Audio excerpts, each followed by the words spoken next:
She used to be a renowned doctor in the heart of Chicago, but now Clara Monroe has nothing left but a cold mountain cabin, a ruined past, and a bleak future as winter closes in. She thought it was the end, until the night of the blizzard, when a bleeding man collapsed at her door. Who is he? Why is he being hunted? And why did that moment change both of their lives forever? Two broken souls colliding in desperation. And from there, a miraculous story begins. If you love emotional tales born from hardship and hope, don't forget to like, share, and subscribe. Stay with us until the end of the video, because sometimes the greatest love comes from the most unexpected place. Clara Monroe used to save lives in Chicago's finest hospitals. Now she's hiding in a remote mountain cabin, her reputation destroyed, her savings gone. With barely enough food to last the week, she's facing a brutal winter alone. But fate has other plans. One night, during the worst blizzard in decades, she discovers a man bleeding in the snow. He's handsome, wealthy, and running from men who want him dead. Using the last of her supplies, she fights to keep him alive, not knowing he's Sawyer Langston, the most powerful rancher in the territory. As she nurses him back to health, something unexpected happens. He sees past her broken reputation to the woman beneath, and she discovers that sometimes the greatest healing happens to the heart.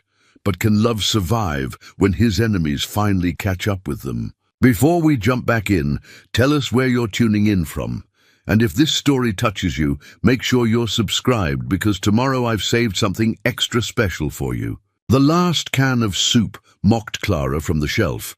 Cream of mushroom. She'd been saving it, though she couldn't say what for anymore. Outside her cabin window, fat snowflakes obscured the mountain peaks, adding another layer to the isolation. That had become her world.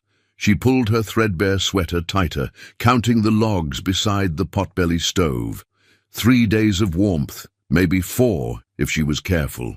Her gaze drifted to the torn newspaper clipping pinned above her narrow bed. "Prominent nurse accused in patient death," the headline screamed, the words as sharp now as they'd been 8 months ago. She didn't need to read the rest. Every word was seared into her memory. How quickly they'd turned on her, colleagues. Of 15 years becoming strangers overnight. Never mind her spotless record. Never mind that she'd saved hundreds of lives in Chicago Memorial's emergency department. One mistake, one terrible mistake, born of exhaustion and an understaffed night shift. She'd double-checked the medication, hadn't she? The investigation said otherwise. But those final moments in room 412 had become a blur of alarms and chaos. They needed a scapegoat, and she'd served perfectly. Clara moved to the window, watching the snow erase any trace of the supply trail to town. She'd have to dig it out again tomorrow, assuming the storm passed. Her fingers, once steady enough to thread the finest sutures, had grown rough from chopping wood and carrying water. They'd called her Angel of the ER once. Now she was just another ghost in these mountains, hiding from a past she couldn't outrun. The radio crackled with static from its perch near the stove. Into severe weather warning for Aspen Ridge and surrounding areas. Residents advised to... The voice faded into white noise. Clara adjusted the antenna, but it was no use. The batteries were dying, and she'd used the last of her emergency fund. On antibiotics when that fever hit last month. Her stomach growled, reminding her it had been nearly 20 hours since her last meal, half a portion of beans, carefully rationed. The nearest town was 10 miles down the mountain, might as well be 100 in this weather. Pride had kept her from seeking help, even when the pastor's wife had offered a place at their table. She couldn't bear their pitying looks, their whispered speculations about why a city nurse would choose this exile. The truth was, she hadn't chosen it at all. This cabin, her great-aunt's final property, was simply the last door still open to her. The medical board had suspended her license pending review, but she knew how these things went. One death was all it took to end a career built over decades.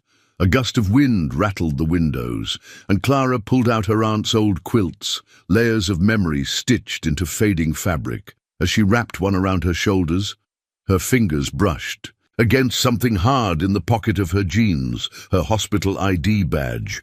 She'd meant to throw it away dozens of times, but something always stopped her. Maybe it was hope, foolish as that seemed now. Or maybe it was fear that without it, the person she'd been would disappear completely. Night was falling early, as it always did this time of year. Clara lit the kerosene lamp, its weak light casting long shadows on the cabin walls. She'd have to make a decision soon, brave the trek to town, or she pushed the thought away.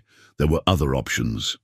There had to be. The wind rose to a howl, and somewhere in the distance, a branch snapped under the weight of snow. Clara stared at a can of soup, mentally dividing it into portions. Tomorrow, she told herself. Tomorrow she'd open it when she really needed it. For now, she had her memories, her pride, and the bitter comfort of knowing that no one could die by her hands out here in the wilderness. If only she'd known how wrong she was about that. The old radio sputtered and wheezed on its shelf. More static than a signal now. Clara adjusted the antenna for the dozenth time, trying to catch fragments of the weather report through the interference. Unprecedented storm system. Emergency supplies. Stay indoors. The rest dissolved into crackling noise. She pressed her forehead against the frozen window pane, watching the wall of white advance across the valley. The mountains were already gone, swallowed by the storm. Even the massive pine that had been her landmark since autumn had vanished into the swirling snow. She'd seen bad weather during her months of exile, but something about this storm felt different, malevolent almost. The memory of her last night at Chicago Memorial surfaced unbidden. It had been snowing then too, the emergency room packed with accident victims. She'd worked 20 hours straight, running on coffee and determination. The overhead lights had flickered, a brownout from the storm, just as she'd reached for the medication drawer. If only she'd double-checked the vial. If only... A sharp crack from outside scattered her thoughts. One of the pine branches had given way under its burden of snow. The sound echoed off the mountainside like a gunshot, making her jump. The radio chose that moment to briefly clear, wind speeds exceeding 60 miles per hour, all mountain. Passes closed. Clara did a mental inventory of her supplies for the third time that day. The can of soup, of course. 2 potatoes sprouting eyes in the root cellar. Half a package of crackers she'd been hoarding. Her stomach twisted at the thought of another night of hunger, but she forced the feeling down. She was good at that now, forcing down feelings. The temperature was dropping. She could feel it in her bones. She added another log to the stove, wincing at how quickly her stockpile was diminishing. The flames caught slowly, as if they too were tired of fighting the cold. Above the stove hung her last reminder of civilization. A Denver medical supply calendar, pages curled from humidity. January stared back at her, mocking her with its cheerful images of pristine hospital corridors. Something stirred in the woods, a shadow darker than the storm. Probably a deer, she told herself, though deer usually had better sense than to be out in weather like this. The shadow moved again, closer this time. Clara reached for the old hunting rifle her aunt had left behind, then stopped. She'd never fired it, wouldn't know how if she needed to. The radio crackled once more, a different voice this time. Advised to evacuate higher elevations, emergency services suspended.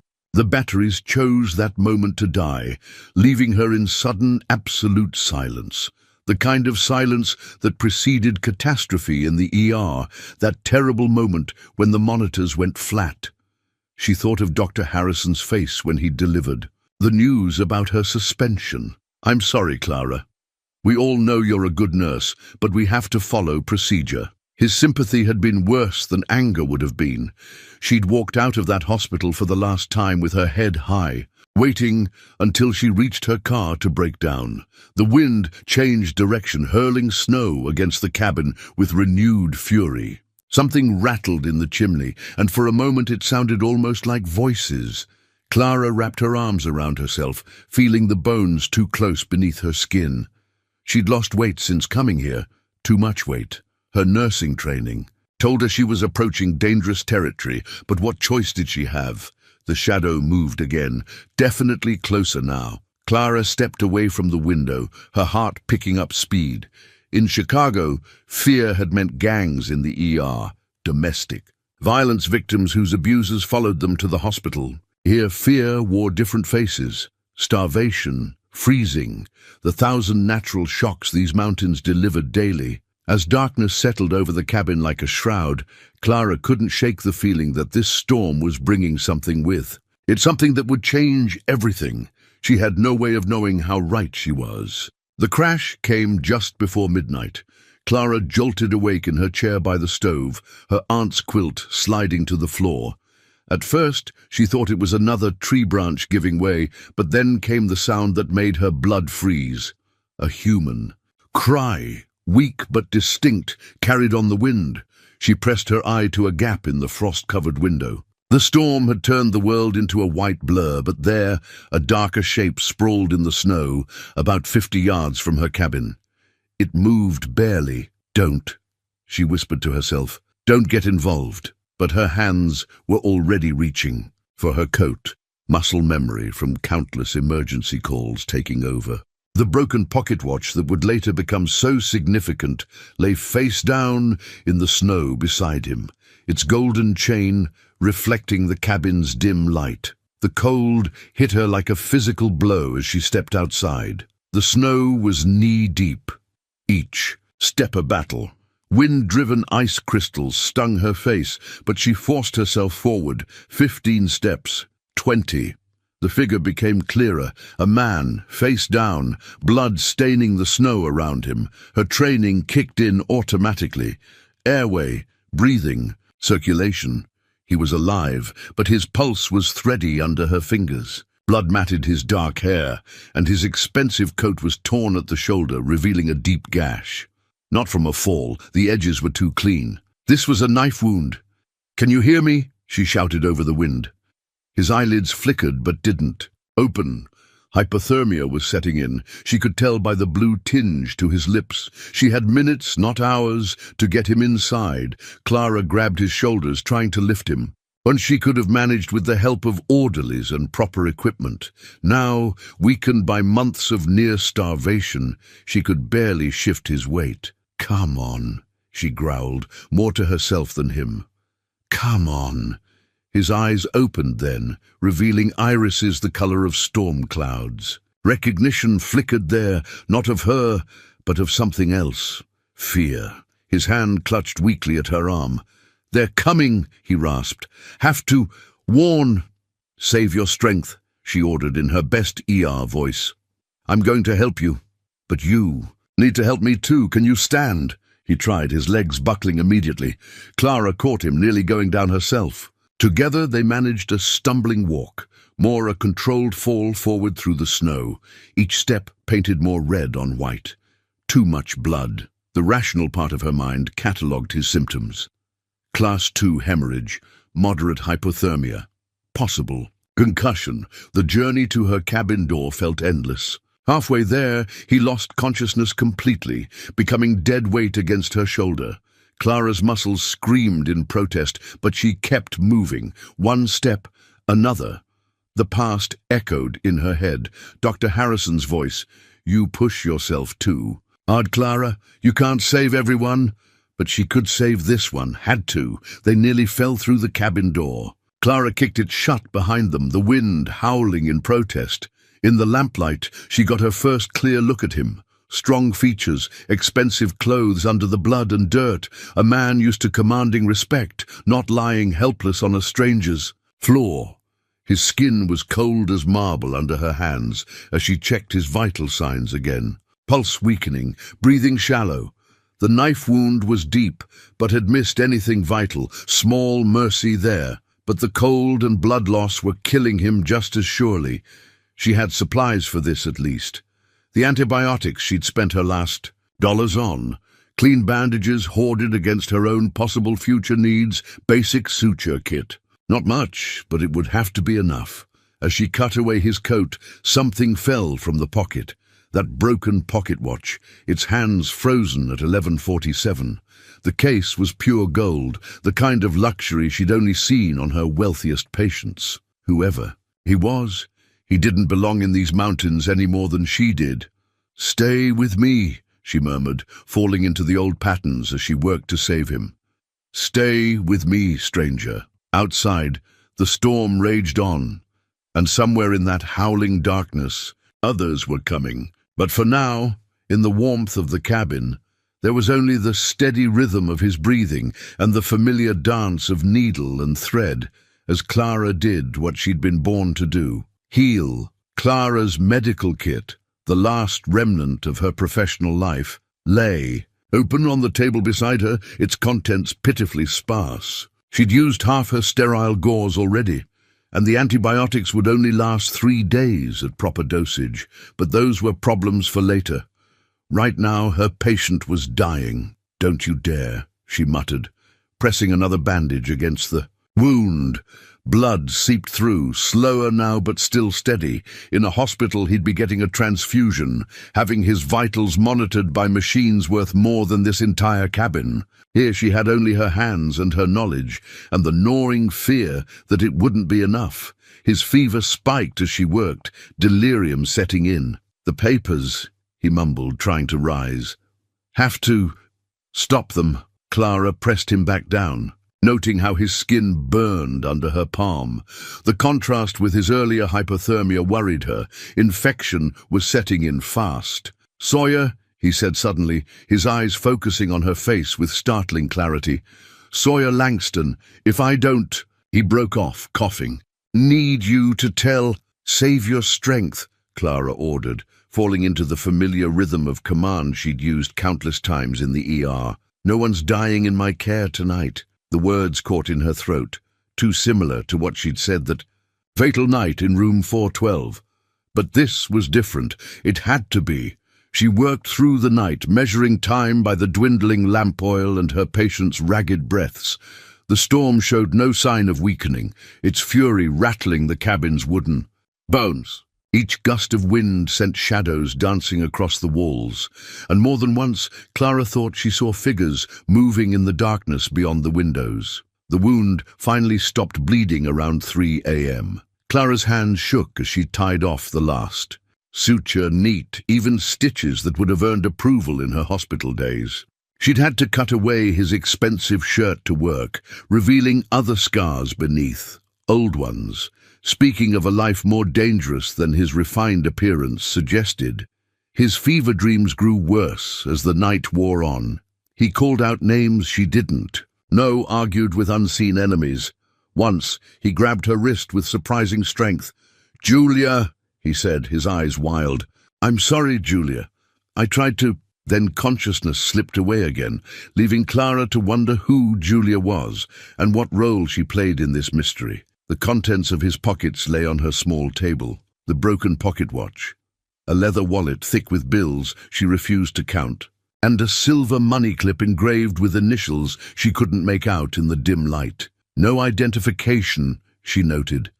A man running from something doesn't carry ID. Dawn approached, though the storm made it hard to tell. Clara's muscles ached from hours of tension, and hunger gnawed at her stomach. She hadn't eaten since yesterday morning. The can of soup tempted her, but she held firm. He'd need it more when he woke. If he woke— She checked his pulse again. Stronger now, thank God. His breathing had steadied too, though the fever still raged. She'd used the last of her precious antibiotics, and now all she could do was wait. And pray, though she'd given that up months ago. The lamp sputtered, running dry. Clara lit a candle instead, conserving what little oil remained. In its gentle light, she studied her patient's face. Relaxed now in uneasy sleep, he was handsome. She could admit that clinically, like noting a patient's vital signs. Strong jaw, aristocratic nose, the kind of features that belonged in boardrooms or country clubs, not bleeding out in a mountain storm. Something crashed outside, a branch, she told herself, but her hands shook as she reached for the rifle. The noise came again, closer this time.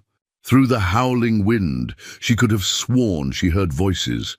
Her patient stirred, muttering something about papers again. Clara laid a cool cloth on his forehead, checking the wound for what felt like the 100th time. No fresh bleeding, but the skin around the stitches was hot to the touch.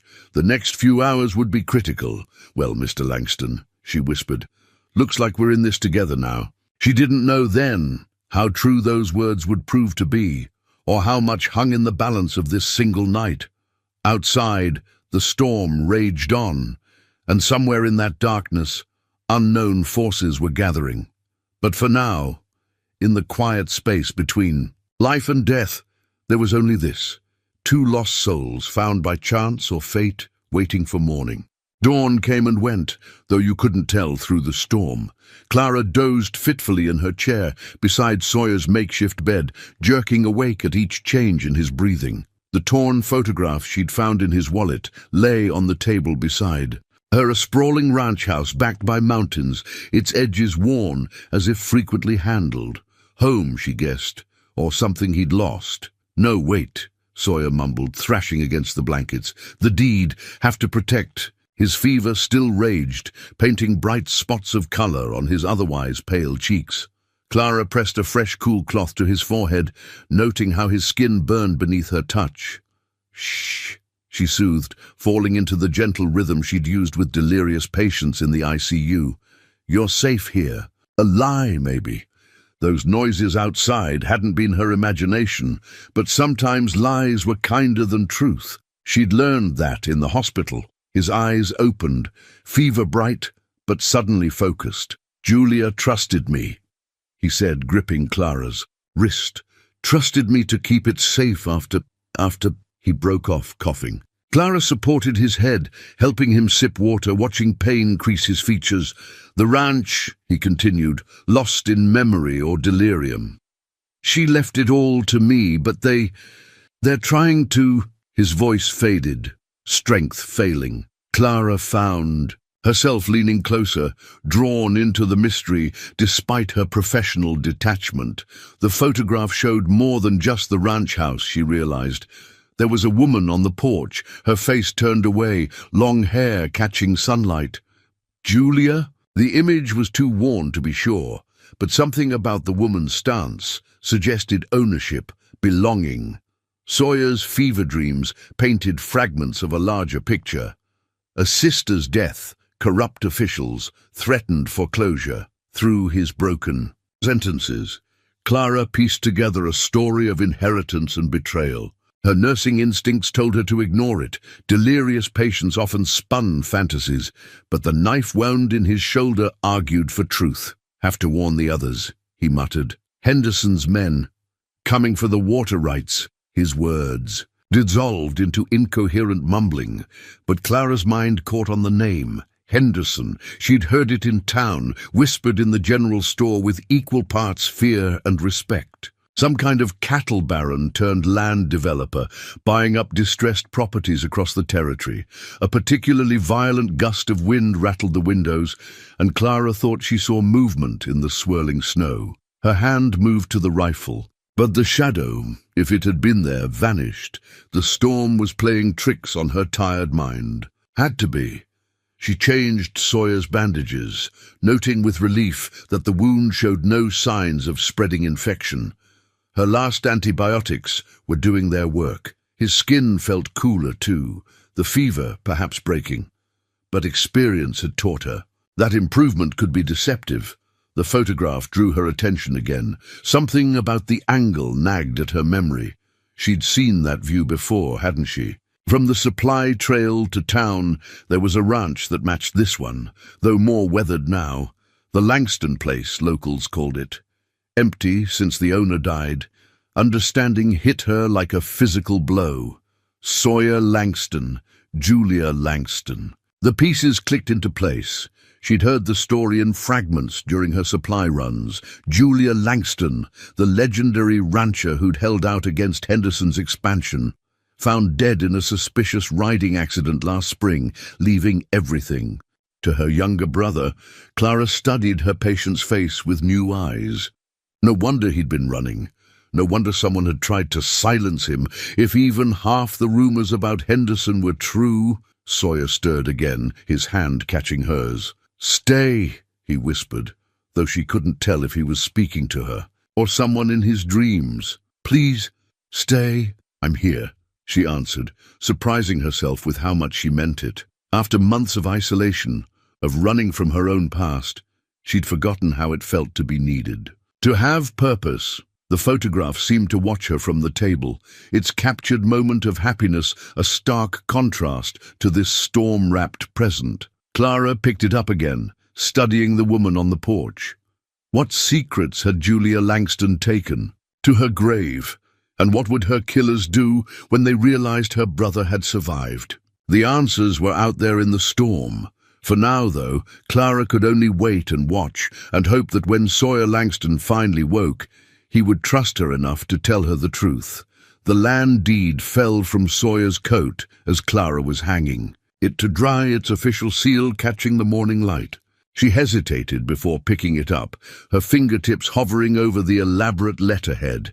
Patient confidentiality had been drilled into her for years, but this wasn't a hospital, and he wasn't technically her patient. Before she could decide, Sawyer's voice, clear for the first time in 24 hours, made her jump. "That's what they're after." He struggled to sit up, wincing as the movement pulled at his stitches. "Though I doubt they'll settle for just the paper now." Clara turned, medical training taking over. "Easy," she said, moving to support him. "You've lost a lot of blood." Their eyes met, and she saw none of the fever haze from before. Instead, there was a sharp intelligence that made her suddenly conscious of her worn clothes and unwashed hair. "How long?" he asked, taking in the cabin with a rancher's assessing gaze. "About 30 hours since I found you." She handed him water, noting how his hand shook slightly. "You've been in and out with fever. Said some interesting things." His expression tightened. "How interesting?" "Interesting enough to make me wonder if I should be expecting more violent visitors." She kept her voice neutral, professional. "The knife wound in your shoulder wasn't self-inflicted." Sawyer was silent. For a long moment, studying her face, Clara met his gaze steadily. She'd stared down drunk gang members in the ER. She could handle one wounded rancher's scrutiny. Finally, he sighed. "You saved my life. You deserve the truth." He reached for the deed, but Clara noticed how he checked the window first, scanning the snow-thick glass. "My sister Julia owned the biggest ranch in the territory. When she died," his jaw clenched, "was killed, she left everything to me, including the water rights Henderson's been trying to buy for years." "The developer?" Clara asked, though she knew. The name had haunted every conversation in town for months. "Developer. Land thief. Murder suspect if I can prove it." Sawyer's hand went to his shoulder. "His men caught up with me on the ridge. I got away, but—" He broke off, suddenly alert. "Did you hear that?" Clara shook her head. But then, yes. A crunch in the snow, too deliberate for falling branches. Her pulse quickened as she moved to the window. Through a break in the storm, she caught movement. Dark figures making their way up the supply trail. "They followed the blood trail," Sawyer said grimly. "Storm slowed them down, but didn't stop them." He tried to stand, swaying. "I have to go." You'll tear those stitches," Clara interrupted, pushing him back down, "and freeze to death if the blood loss doesn't kill you first." She surprised herself with the authority in her voice. "Besides, that's not the only trail to town." Sawyer stared at her. "Why would you help me? You don't know me, don't owe me anything." Clara thought of the newspaper clipping above her bed, of how quickly people had turned on her. "Let's say I know something about powerful men destroying lives to protect their interests." She managed a wry smile. "Besides, I took an oath. First, do no harm." "That's doctors," he corrected, but she saw the ghost of an answering smile. Close enough. She began gathering supplies, mind racing through options. "There's a back trail through the gorge. Dangerous in good weather. Suicide in this storm. They won't expect it." "You keep saying they." His voice was quiet. "You're coming with me."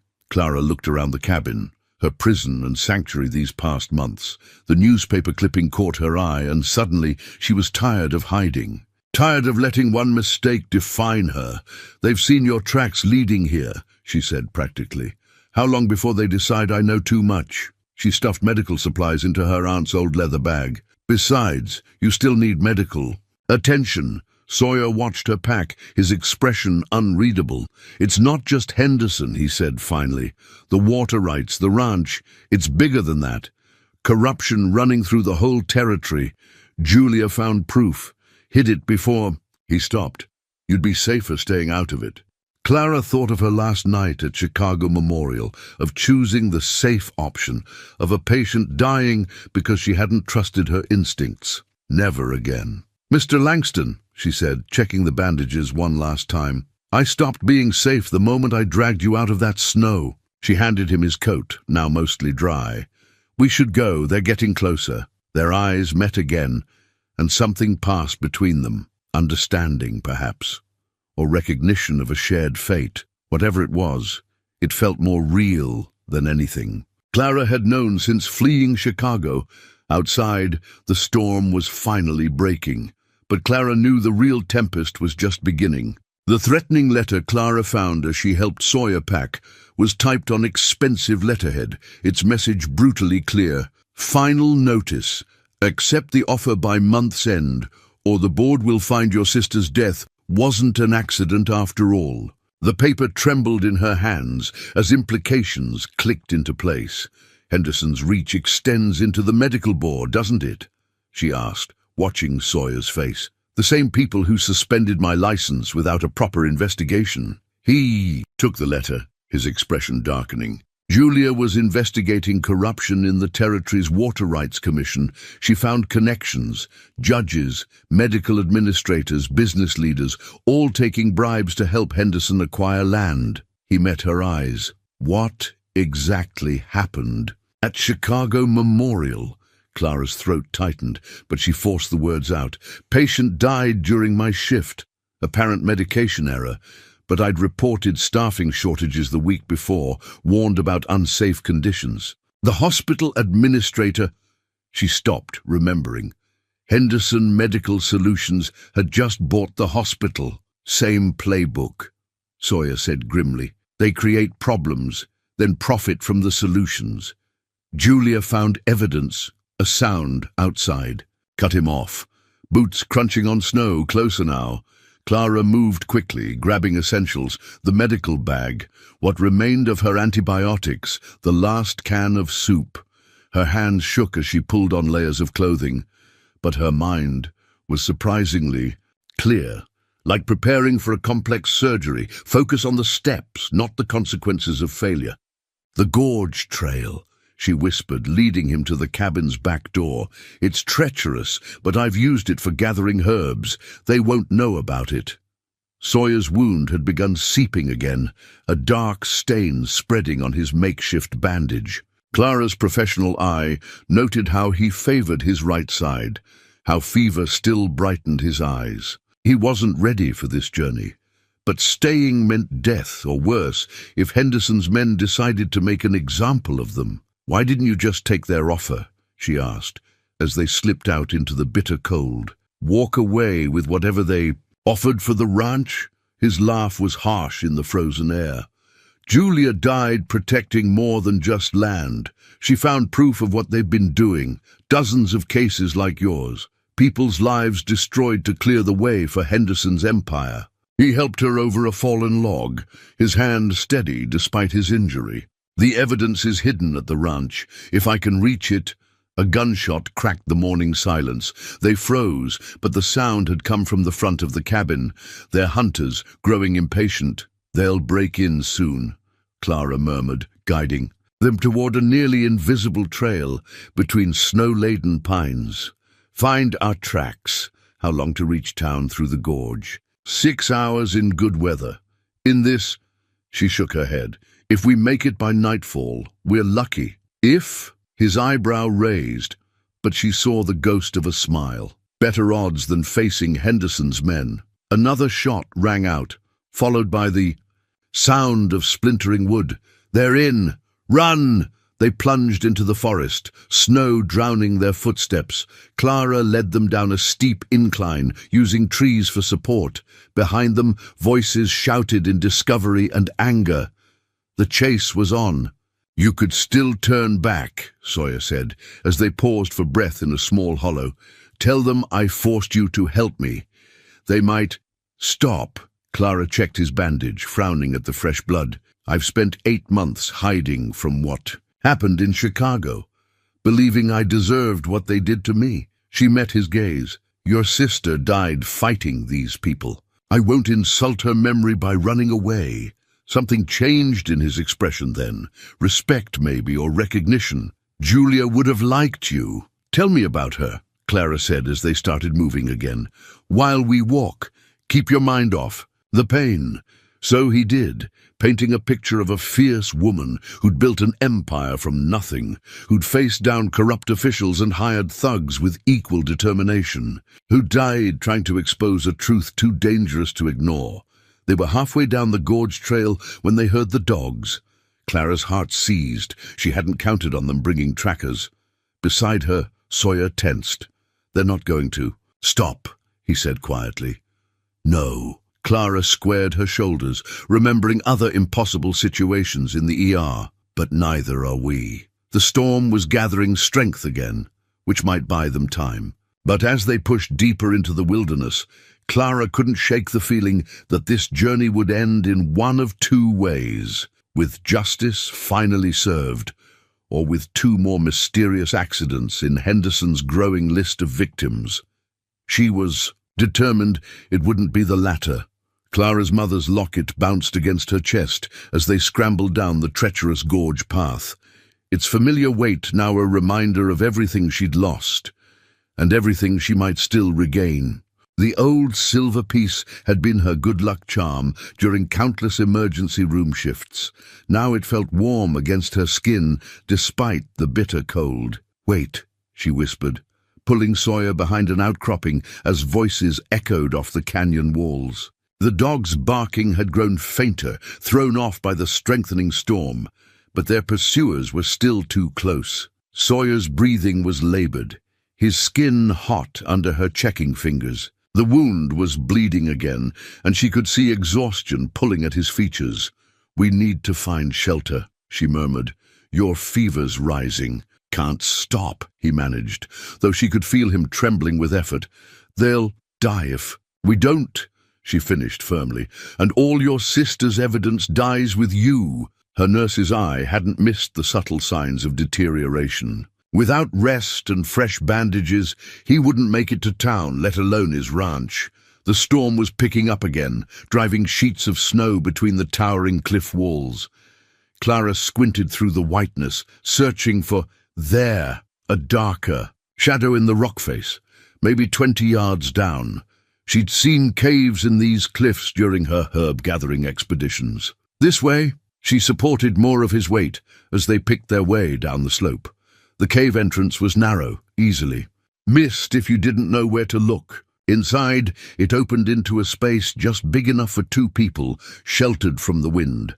Clara helped Sawyer sit against the rough wall, then dug through her medical bag for fresh bandages. The locket swung forward as she worked, catching his attention. "Family." "Heirloom?" he asked, voice tight with pain as she examined his wound. "Mother's. She was a nurse too." Clara's fingers worked automatically, cleaning and rebandaging. "Died when I was 19, cancer. Nothing anyone could do but watching her fade." She swallowed hard. "That's why I became an ER nurse.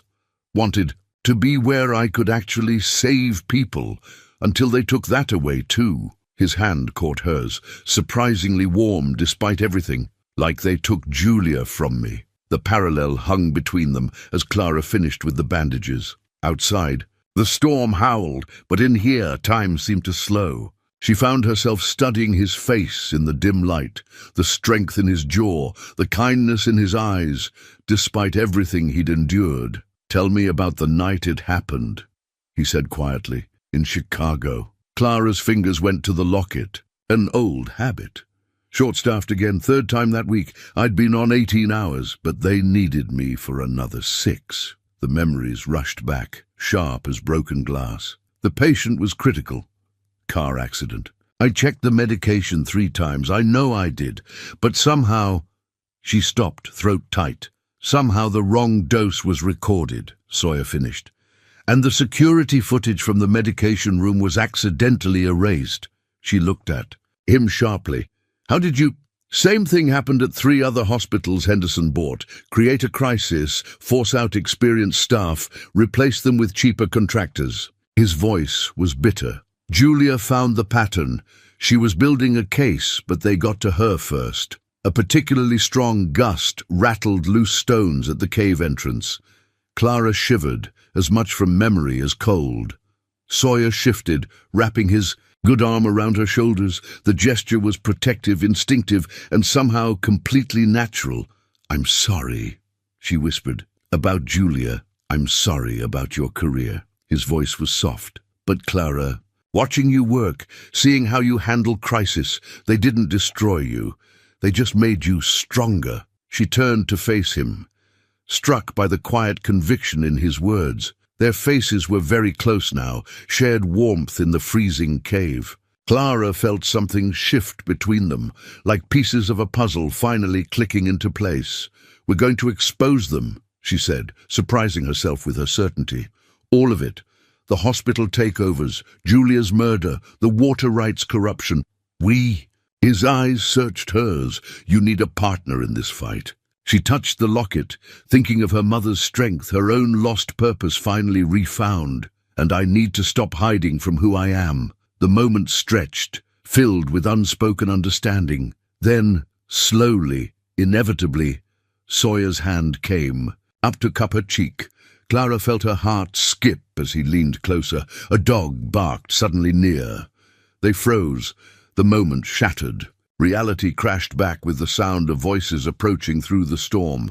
They weren't safe yet, but as Clara helped Sawyer to his feet, preparing to run again, she knew something had changed. They were no longer just 2 wounded souls fleeing separate demons.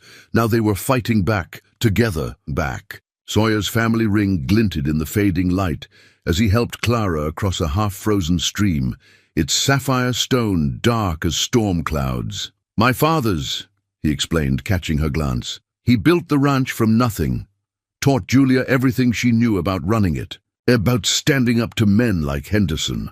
The ring caught on Clara's sleeve as she stumbled, exhaustion making her clumsy.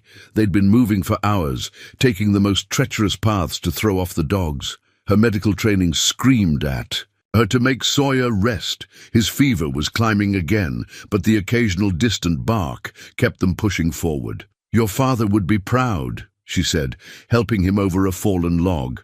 "Of both of you." The words brought a shadow to his face. "He died 2 years ago. Heart attack, they said." Sawyer's jaw tightened. "Now I wonder." Henderson had already started buying up neighboring ranches by then. Clara checked their surroundings, a habit now, before responding. How many others? How many accidents before Julia started investigating? Too many. The Wilsons' place. Foreclosed after their son's farming accident. Matthew's ranch sold cheap after their mysterious fire. He stopped, breathing heavy. Julia kept records of everything. Names, dates, patterns nobody else noticed. They paused in a small clearing. Clara insisting on checking his wound. The bandage was soaked through again, and his skin burned under her touch. "We need to stop soon," she said quietly. "You can't..." A branch snapped nearby. They both froze. Through the trees, shadows moved, men with rifles far too close. Clara's heart hammered as Sawyer pulled her behind a broad pine trunk. His body shielded hers, warm despite everything. She could feel his heartbeat, too fast with fever and fear. The ring pressed between them, its weight somehow grounding. For a moment they barely breathed, voices carried on the wind. "Tracks lead this way. Can't be far. Boss wants Langston alive if possible." Clara felt Sawyer tense. His good hand found hers in the darkness, squeezing once. The gesture said everything. "Trust me, stay quiet, we'll get through this." The men moved closer. Clara counted footsteps. 3, maybe 4 sets. One of them passed so near she could smell tobacco smoke. Her fingers tightened on Sawyer's. A dog barked excitedly, but further down the valley, the men moved away, following the false trail. Only when their voices faded did Clara release her breath. "That was too close," she whispered. Sawyer didn't move back immediately, and she found she didn't want him to. His presence felt right somehow, safe despite everything. "Clara," his voice was rough, "if something happens, if they catch up to us," he worked the ring off his finger. "Take this. Get to the ranch. In my father's study, there's a hidden compartment behind the portrait. Julia's evidence—" "Stop!" She pushed the ring back toward him. "We're both making it. I didn't save your life just to lose you now." Their eyes met in the dim light. Something shifted in his expression. Wonder, maybe, or recognition. His hand came up to touch her cheek, and this time there were no dogs to interrupt. The kiss was gentle, almost hesitant. Clara felt it down to her soul, healing and hope and possibility, all wrapped in one brief moment. When they parted, Sawyer rested his forehead against hers. "I thought I was alone in this fight," he murmured. "After Julia, I couldn't see her." Way forward, Clara touched the ring on his finger, thinking of all they'd lost and all they might still save. "You're not alone anymore." She managed a small smile. "Besides, you still need a nurse." As if to prove her point, he swayed slightly. The fever was taking its toll, and night was falling fast. They needed shelter, but the caves were too obvious. "Now, there's an old line shack," Sawyer said, reading her concern. "About 2 miles ahead. Used it during roundups before—" He didn't need to finish. Before Henderson's men had started their campaign of terror, Clara shouldered more of his. "Wait," as they started moving again.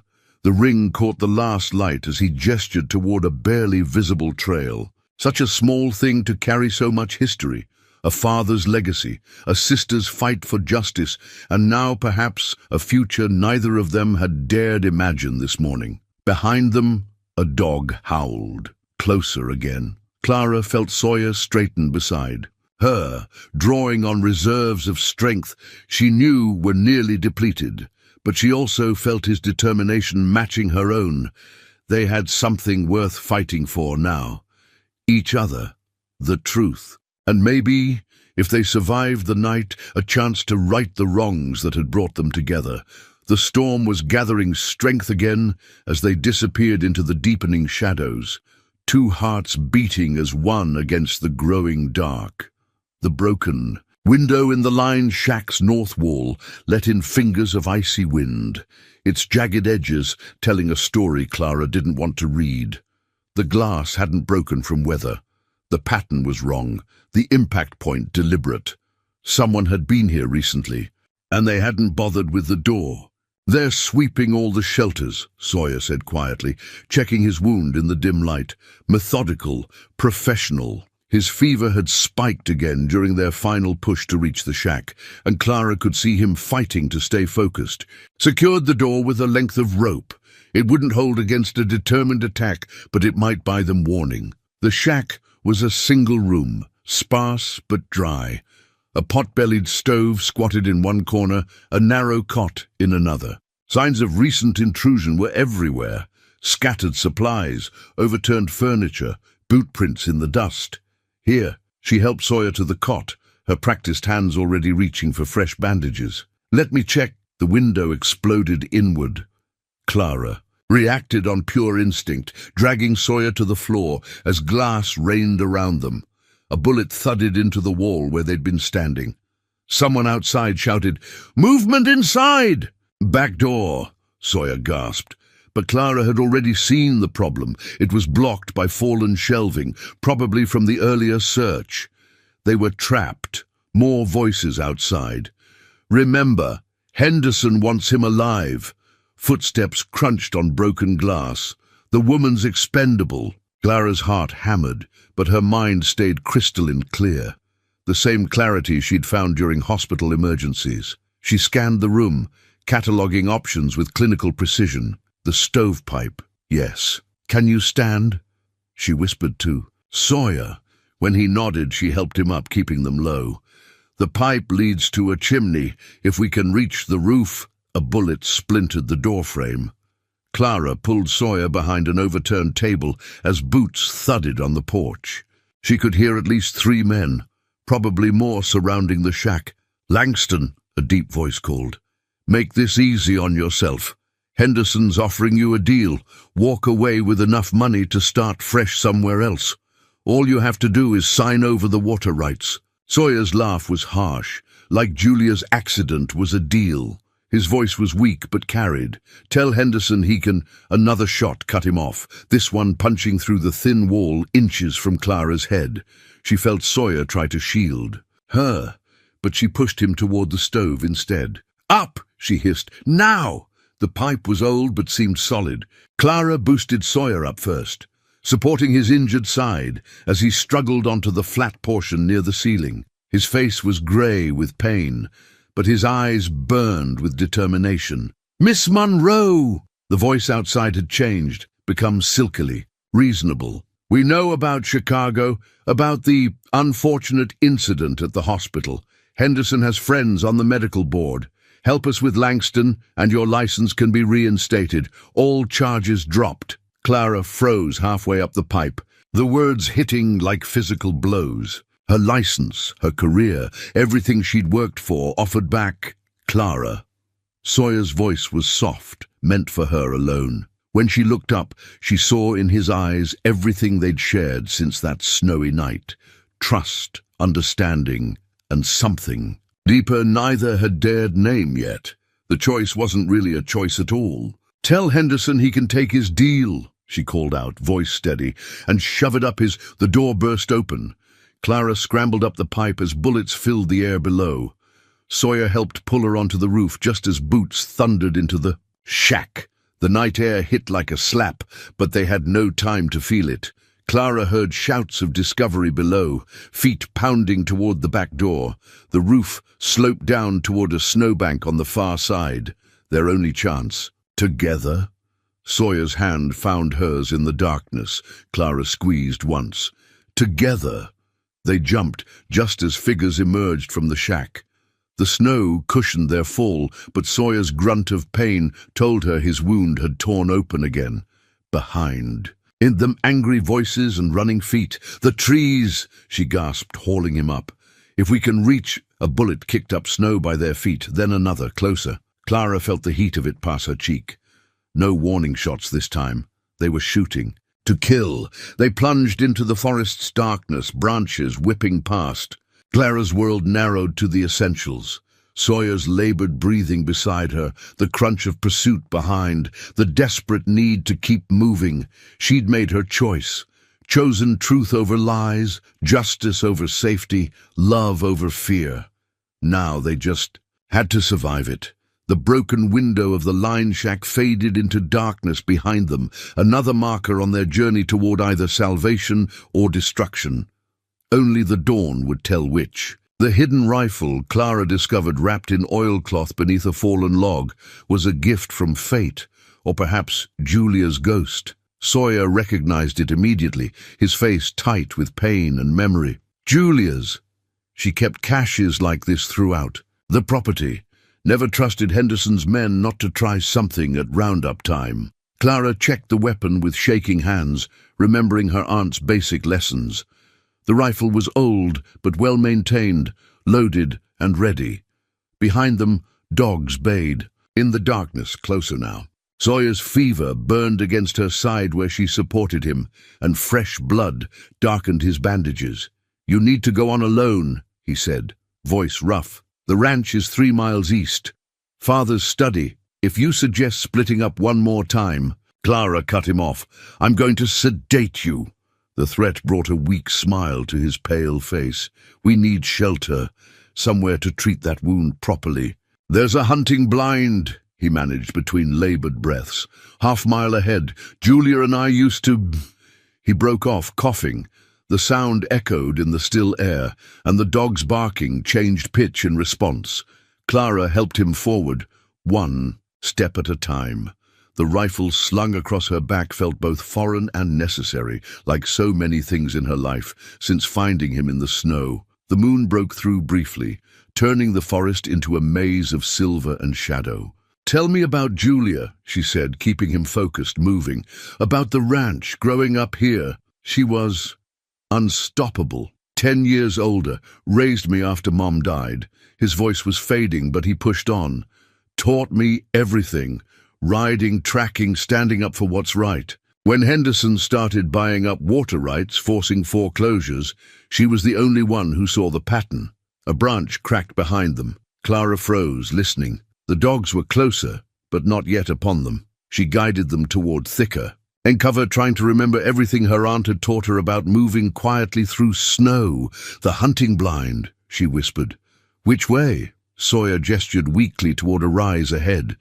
Clara could just make out the darker shape of a platform in the trees. Getting him up there would be the real challenge. They were halfway there when the first flashlight beam cut through the trees. Clara's heart jumped as voices carried on the wind. "Tracks here! Blood drops! They're close!"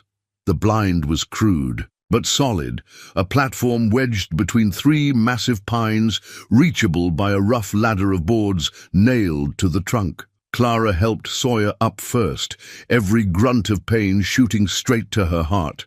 The effort left him shaking, barely conscious. She pulled herself up after him, rifle clattering softly against the wooden slats. The platform was just big enough for 2, with low walls for cover. A perfect defensive position, if it came to that. "Stay with me," she murmured, checking his wound. The stitches had torn, as she'd feared. She pulled supplies from her bag, working, by touch in the darkness. Her fingers remembered what her eyes couldn't see, the product of countless emergency procedures during blackouts and disasters. Sawyer's hand found hers as she finished rebandaging. "Clara," his voice was barely a whisper. "What you did back there, refusing their offer, wasn't a choice." She squeezed his fingers gently. "They destroyed my career trying to hide their corruption. They killed your sister for exposing it." She settled the rifle across her lap, its weight somehow reassuring. "I'm done running, done hiding." His other hand came up to cup her cheek, and even through his fever, his touch sparked something electric between them. When he kissed her this time, it held none of the hesitation of their first embrace. It was a promise, a declaration, a joining of purposes as much as hearts. A dog barked directly below their position. They broke apart, reality crashing back. Clara raised the rifle, her aunt's lessons surfacing. "Breathe steady, squeeze don't. Pull, wait for a clear shot." Rather touching, a voice called from the darkness. The disgraced nurse and the grieving brother, finding love on the run. The speaker stepped into a shaft of moonlight. A tall man in an expensive coat, flanked by armed figures. "Unfortunately, this little romance has gone on long enough." Clara's finger tightened on the trigger, but Sawyer's hand on her arm stopped her. Too many targets, too little light. They'd have one chance, if that. "Henderson sends his regards," the man continued, "and a message. The easy way is no longer an option." In the distance, thunder rolled, or perhaps it was an avalanche, nature itself joining the fight. Clara felt Sawyer straighten beside her, drawing on some final reserve of strength. The night stretched wire-tight around them, waiting for someone to make the first move. The map of mountain passes, worn and water-stained, spilled from Sawyer's coat as they pressed against the blind's rough wall. Even in the dim moonlight, Clara could make out Julia's handwriting in the margins. Emergency route, avalanche risk, last resort only. The irony wasn't lost on her. 4 men below, Sawyer whispered, his fever-bright eyes scanning the shadows. "Maybe more in the trees. They'll try to wait us out." "That's not an option." Clara checked his bandage again. The bleeding had slowed, but his skin burned hotter than ever. Without proper medical attention soon, she pushed the thought away. Focusing on the map, Julia marked something here, a ravine system leading to Langston. The man in the expensive coat called up. "One last chance, the deed for your lives. Henderson's reasonable, he doesn't want more accidents." "Bad for business." Clara felt Sawyer tense beside her. "Like Julia's accident?" he shouted back, voice stronger than she'd expected. Tell Henderson I know what really happened that day. Tell him I found her journal. The silence that followed was heavy with significance. Clara watched the men below shift uneasily, exchanging glances. Even their leader seemed thrown off balance. "The journal," Sawyer whispered to her, so soft she barely heard. "In the study, everything she uncovered, names, dates, proof of Henderson's whole operation. That's what they're really after." A bullet thudded into the blind's wall, sending splinters flying. "Enough games!" The leader's composed mask had cracked. "Take them. Henderson can sort it out later." Clara raised the rifle as dark figures started climbing. The first shot went wide, but her second caught a branch near a climber's head, sending him scrambling back. Her aunt would have been proud. "The ravine," Sawyer urged, pointing to the map. "If we can reach it—" Another shot. Closer, Clara heard. The crackle of radio static below. They were calling for backup. "Last magazine," she reported, checking the rifle. 3 rounds left. Not enough. Sawyer's hand found hers in the darkness. Together. The next moments passed in a blur of action. Clara's last shots provided cover as they swung down the far side of the tree, hidden from their attackers. Sawyer stumbled on the landing, but she caught him. Behind them, shouts of discovery turned to confusion as they vanished into the shadows. The map had shown a steep decline leading to the ravine. In daylight, it would have been treacherous. In darkness, it was nearly suicide. But they had no choice. "Hold. Onto me," Clara ordered, taking more of Sawyer's weight. The first step nearly sent them tumbling, but she found their balance. The second step was easier. The third, a bullet kicked up snow beside them. They were silhouetted against the moonlit slope, perfect targets. "Run," Sawyer gasped. "Don't stop." They half ran, half slid down the incline, every step a prayer. Clara's world narrowed to the essentials.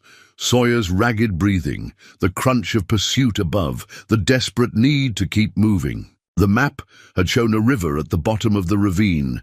If they could reach it, a roar filled the air, not thunder this time. Clara looked up to see snow starting to move on the slope above their pursuers. The gunshots had done what nature had been waiting to do. "Avalanche!" someone screamed. The sound was lost in the growing thunder of moving snow. Clara pulled Sawyer toward an outcropping of rock, her nurse's training warring with her instinct to run.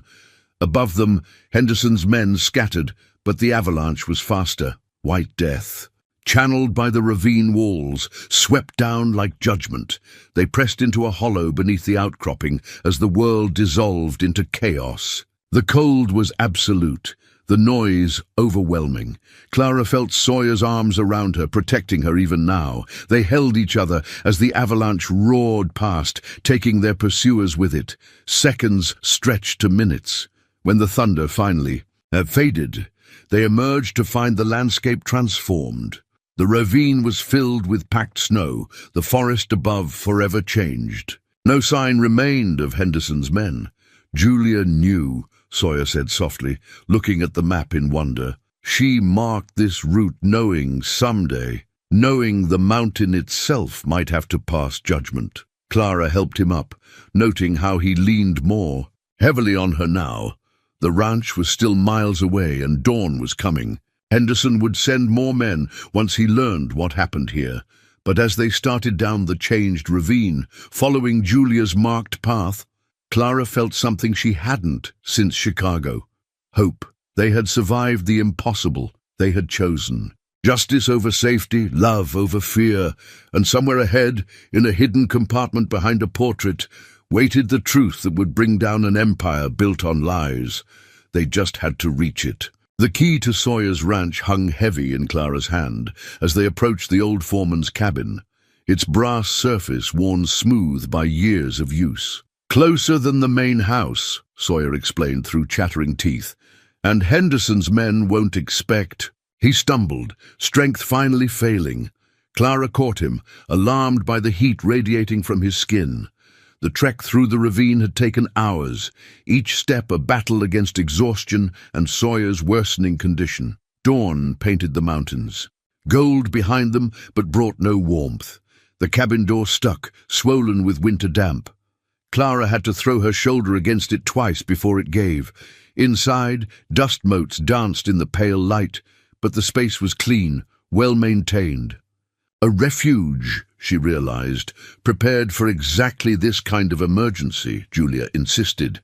Sawyer mumbled as she helped him to a narrow bed. Always having backup plans. His eyes were glassy with fever, his wound hot to the touch when Clara checked. "Stay with me," she ordered. Finding emergency supplies in a cabinet, antibiotics, fresh bandages, even an IV kit. More of Julia's foresight. "We didn't make it this far for you to quit now." Working quickly, Clara set up the IV, her hospital training taking over. The antibiotics were newer than her expired ones. Julia had rotated the supplies regularly. As she cleaned and redressed Sawyer's wound, her mind raced through their options. The main ranch house was visible through the cabin's window, half a mile across open ground. Henderson's remaining men would be watching it, waiting. The evidence they needed, Julia's journal, lay hidden somewhere inside. "Behind the portrait," Sawyer said, reading her thoughts. "Father's study, north wall." He tried to sit up, but fell back, weak as a kitten. "Have to, before Henderson, rest." Clara pressed him back gently. "The antibiotics need time to work. We're safe for the moment." His hand caught hers, fingers curling around the key. Not safe. Never safe until... His voice faded as exhaustion finally claimed him. Clara watched him sleep, her heart aching. In the soft morning light, his face looked younger, the weight of vengeance and loss temporarily lifted. She touched his cheek, allowing herself to acknowledge what she'd known since the cave. She was falling in love with him, not just his cause or his courage, but him. A glint of metal caught her eye. Behind a loose board in the ceiling, Julia had hidden a small cache, ammunition, money, and a sealed envelope with Sawyer's name. Clara left it untouched. Some secrets weren't hers to uncover. She used the cabin's ancient radio to check the weather. The storm had passed, but another was building. By nightfall, the mountains would be wrapped in snow again. Their window of opportunity was narrow. Moving quietly, Clara explored the cabin. Julia's presence was everywhere. In the carefully stocked supplies, the detailed maps on the walls, the emergency procedures written in her clear hand. She'd known this day might come, had prepared for it in 100 small ways. "Your brother's alive," Clara whispered to the empty air. "He's going to finish what you started." A floorboard creaked behind her. Clara spun, reaching for the rifle, but it was only Sawyer, awake and more alert. The IV bag was nearly empty, modern medicine doing its work. "You should be resting," she scolded, moving to help him. "Been resting too long." His voice was stronger, though he leaned on her as they walked to the window. "Henderson's men will be here by nightfall. They'll expect us to wait for dark, try to sneak in." Clara studied the ranch house, her nurse's mind cataloguing his vital signs, even as she considered strategy. "So we don't wait." "No." A ghost of his old smile touched his lips. "Julia always said the best defense is a strong offense. Henderson thinks he has us running scared. He won't expect us to walk in the front door." "In broad daylight?" Clara raised an eyebrow. "That's either brilliant or suicidal." "Bit of both, maybe." He turned to face her, his eyes clear despite the fever. "Clara, you don't have to." She silenced him with a kiss, brief but fierce. "I thought we settled this. We're in it together." Something shifted in his expression, hope maybe, or wonder. The key pressed between their joined hands, a promise and a challenge. "The journal isn't just names and dates," he said quietly. "It's evidence of everything. The hospital takeovers, the forced foreclosures, Julia's murder. Enough to bring down Henderson's entire empire.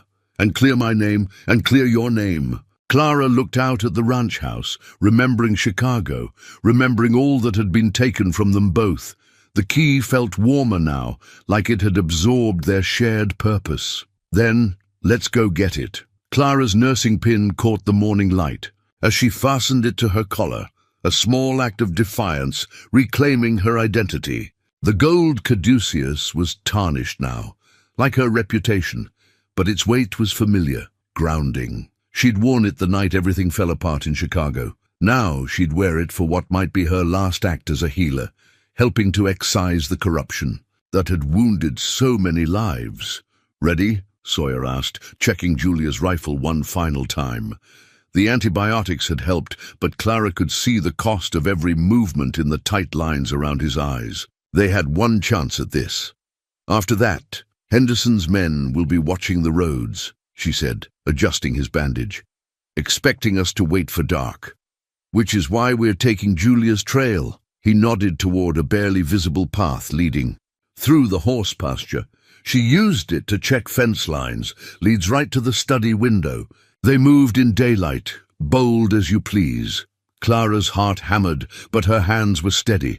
The main house grew larger with each step, a sprawling ranch home that spoke of generations of honest work, now surrounded by Henderson's corruption. Like rot in healthy wood, a pickup truck was parked out front, 2 men lounging against it. Guards, but watching the wrong approach.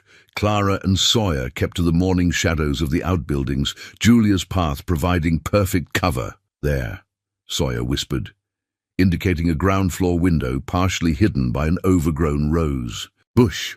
Julia's roses. She planted them for cover, same as everything else she did. Clara helped him ease the window open, noting how his shoulder wound had started seeping again. The antibiotics were wearing off.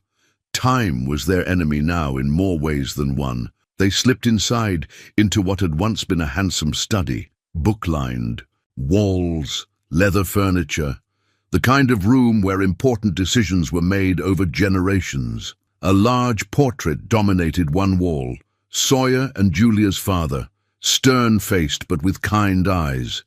"Behind the frame," Sawyer said, moving toward it. "Julia showed me once, but never told me what she kept. Well, isn't this touching?" Henderson himself stepped from behind the door, flanked by armed men. "The prodigal son returns." Clara's blood froze. The developer was exactly as she'd imagined from Chicago. Expensive suit, manicured hands, the kind of smile that never reached his eyes. The kind of man who'd destroy lives and call it business. "You're earlier than expected," Henderson continued conversationally. "We thought you'd try something foolishly heroic after dark. But then, the Langstons always did have a habit of surprising me, just like your sister." Sawyer's hand tightened on the rifle, but Henderson's men already had them covered. No clean shots, no easy escape. "What did Julia find?" Clara asked, playing for time, noting exits and angles with her nurse's eye for detail. "What was worth killing for?" Henderson's smile widened fractionally. "Ah, Nurse Monroe, I was hoping you'd survive the avalanche. Saves me the trouble of hunting you down later." He adjusted his cuffs, a businessman's nervous tell. "As for what Julia found, let's just say some water rights are worth more than others. Especially when there's gold involved." "The survey reports," Sawyer breathed. "That's why you wanted the ranch so badly.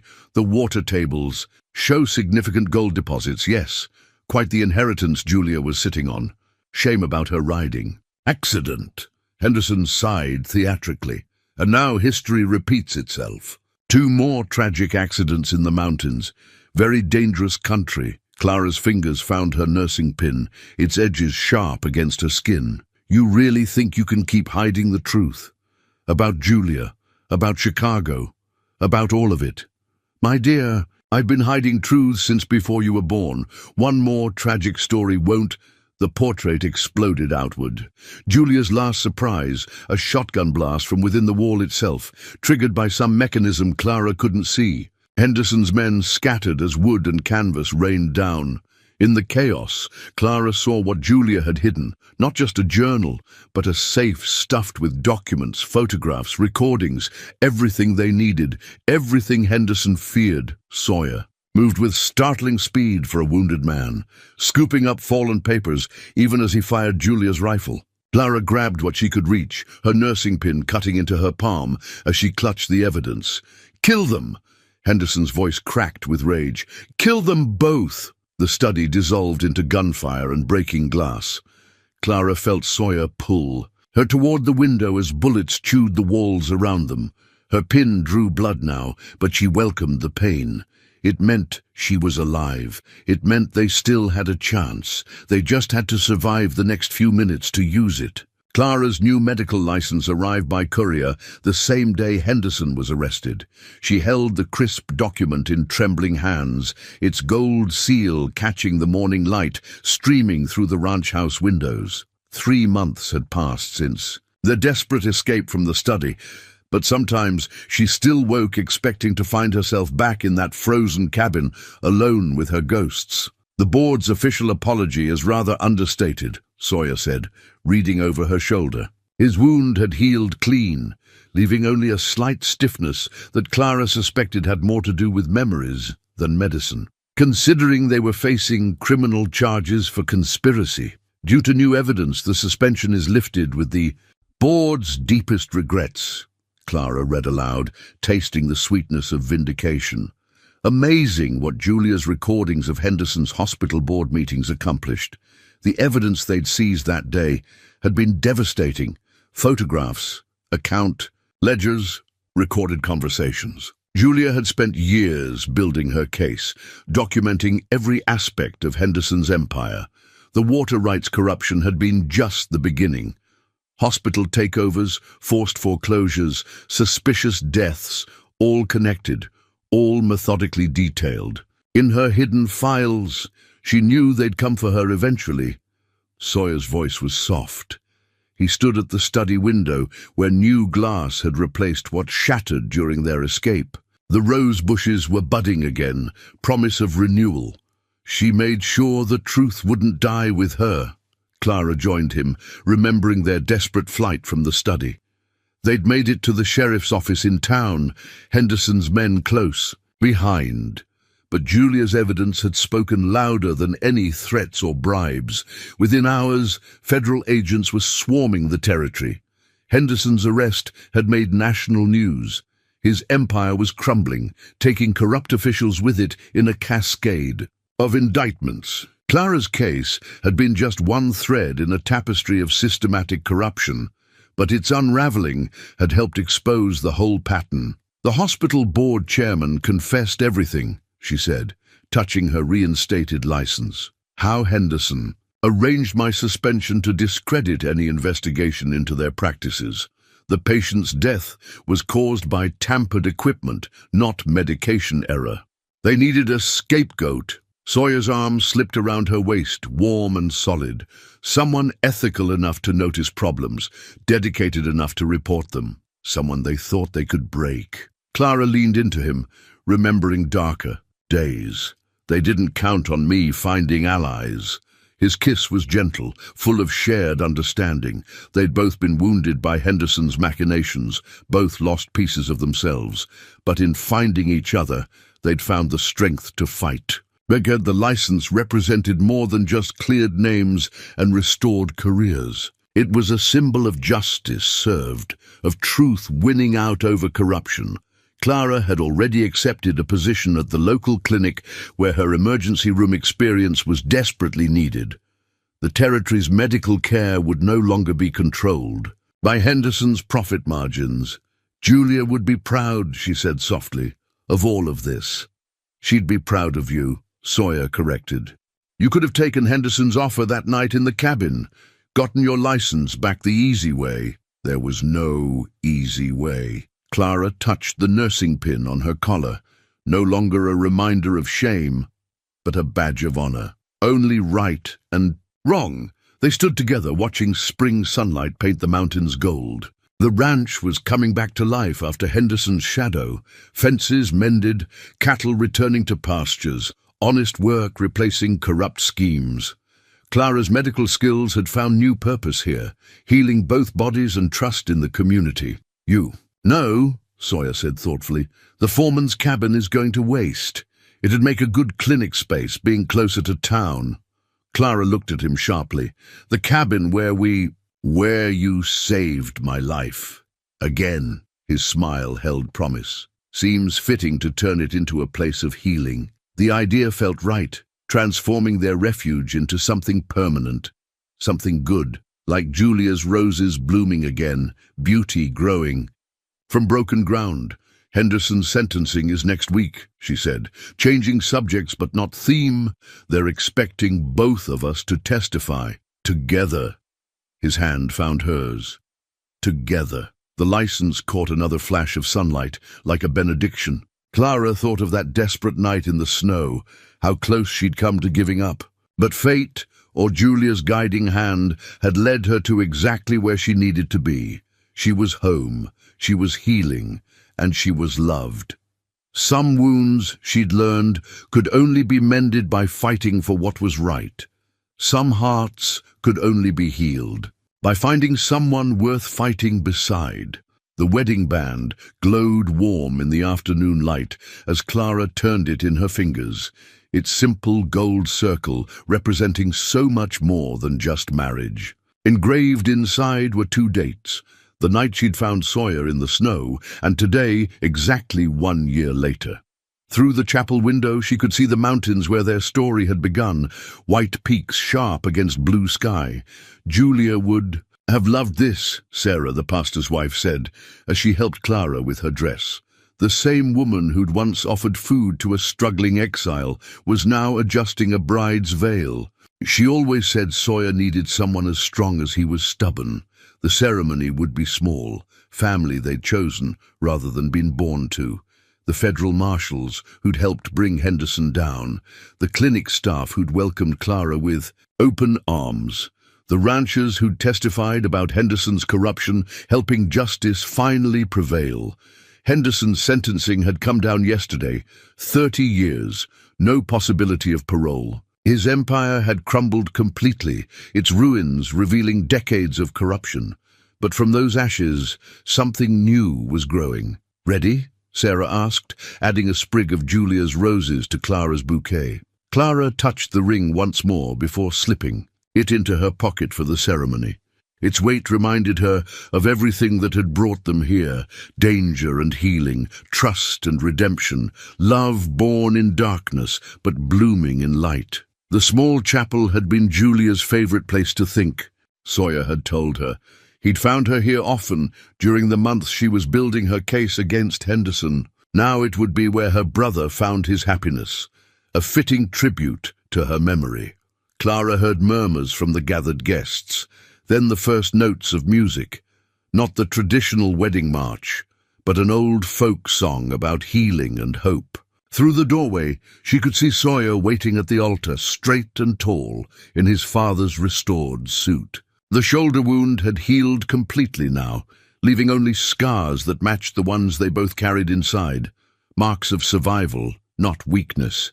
The clinic in the converted foreman's cabin was thriving, bringing medical care to a community that had too long gone without. Clara's emergency room experience had proved invaluable during spring floods and summer wildfires. She'd earned trust the same way she'd earned love, by standing firm, fighting for what was right, healing what was broken. Last chance to run, Sarah teased. Adjusting the veil one final time, Clara smiled, remembering a different kind of running, through snow and darkness, toward rather than away. I stopped running the night I found him, she said softly. Everything since then has been about standing ground. The music shifted, her cue approaching. Through the chapel's windows, she could see the ranch spreading out below, no longer a symbol of corruption, but of redemption. The water rights that Henderson had killed for now supported a community trust, ensuring small ranchers would never again face the pressure that had destroyed so many lives. Julia's roses climbed the chapel walls, early blooms adding their sweet scent to the air. Even here, her presence watched over them. The journal that had brought down Henderson's empire was now evidence in a dozen other cases, her meticulous documentation helping prosecutors unravel similar schemes across the country. I didn't believe in happy endings, Clara admitted, taking her bouquet. Not after Chicago, not after everything. Happiness isn't an ending, Sarah corrected gently. It's a choice you make every day, like justice, like healing. The music swelled. Time to begin. Clara touched the ring in her pocket one last time, feeling its promise. Through the chapel doors she saw Sawyer turn toward her, his face lighting with the same wonder she'd seen that first night when she'd dragged him from the snow. They'd chosen this date deliberately, 1 year from when fate or chance had brought them together. 1 year of fighting for truth, rebuilding what corruption had tried to destroy, falling more deeply in love with each challenge faced together. The ring would bind them officially, but Clara knew their real joining had happened long ago. In a storm-wrapped cabin, in a cave hiding from pursuers, in 100 moments of choosing each other over fear. The gold band was just a symbol of what they'd already proven, that some loves were strong enough to overcome any darkness. As the music reached its peak and the chapel doors opened fully, Clara took her first step toward her future.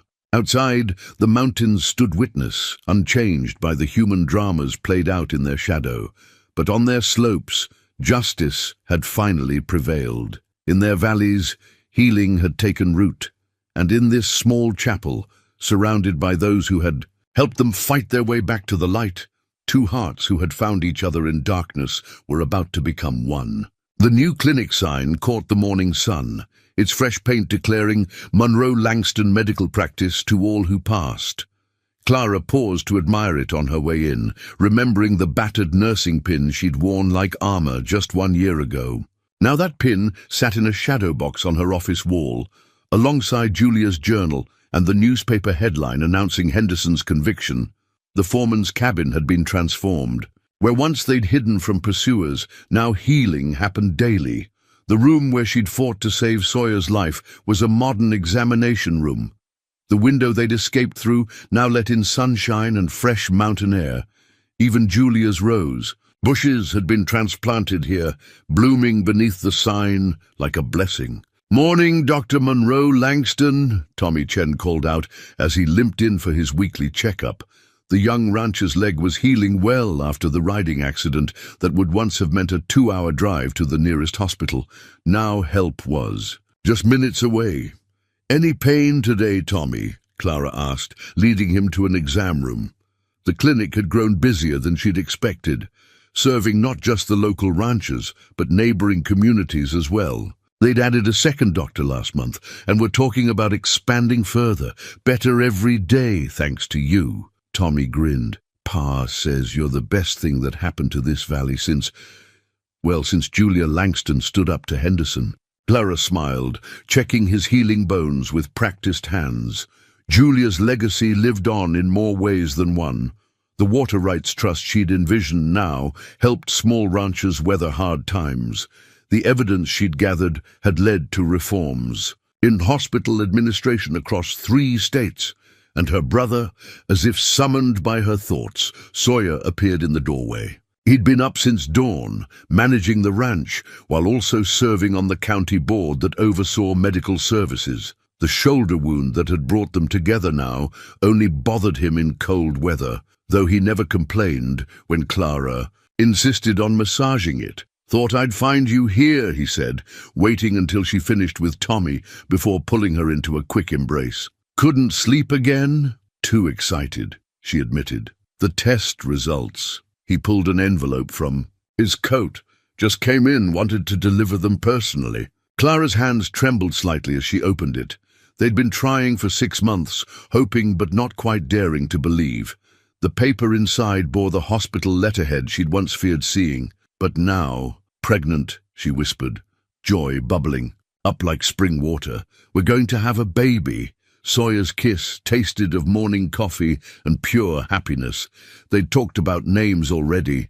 Julia, if it was a girl, of course. A new generation to carry on the legacy of healing and justice that had been won at such cost. Through the window, Clara could see the mountains where their story had begun. The snow was melting, revealing new growth beneath.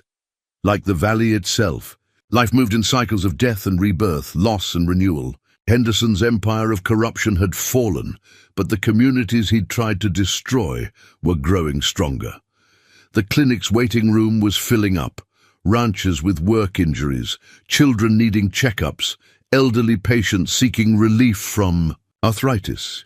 Each face represented trust rebuilt, hope restored. Clara had found her true calling here, among people who judged her by her actions rather than old headlines. Julia would be proud, Sawyer said softly, following her gaze to the shadow box with its mementos.